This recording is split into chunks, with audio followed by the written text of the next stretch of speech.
to me, what the planetary configuration is really demanding of us is saying to us, what do you want to change in your life? Or, more importantly, what in your life needs changing? Because we won't be able just to pull down the trapdoor this time and say, well, I'm just going to stay around you, just like this, because it won't allow you to do that, because times are changing. So what needs to change in your life? And I'd suggest that any area of your life where you're feeling restless or frustrated or blocked, that's a sign you've already outgrown that part of your life, and it needs to change. Because restless, frustrated energy is Uranus trying to express itself in your life. And let me give you an example of this. Very simple example. Let's say most of my clients coming to me now have planets or angles which are being triggered by this grand cross that we're talking about. But let's make a hypothetical client. Let's call her Jane. She's emailed me with her birth data. That's all I know. She wants her chart done, and that's all I know.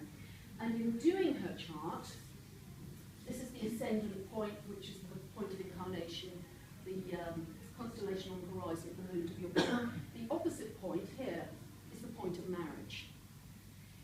And as I'm preparing Jane's chart, I can see that, let's just take one corner of this grand cross, that Uranus, up in the heavens, is moving to her point of marriage.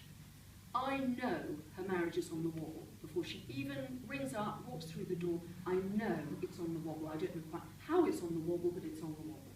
Now, classically, this is someone who will come in and, say less than complimentary things about her husband. And if that is left to continue, because this is an old, stale pattern that needs breaking up, one day, husband will come in and say, Jane, actually, I'm really bored of this. I'm off. And Jane plunges deeper into victimhood. Oh, can you believe, what's happened? Oh, he's left, etc., etc.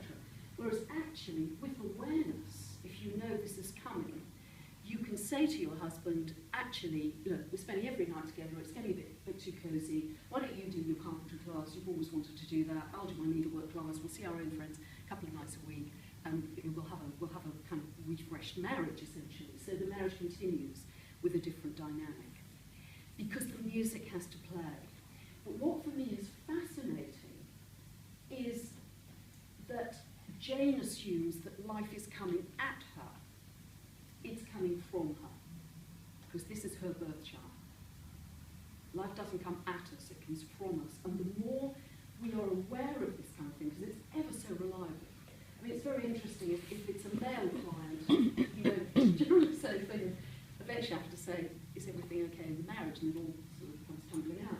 But this is very reliable about breaking up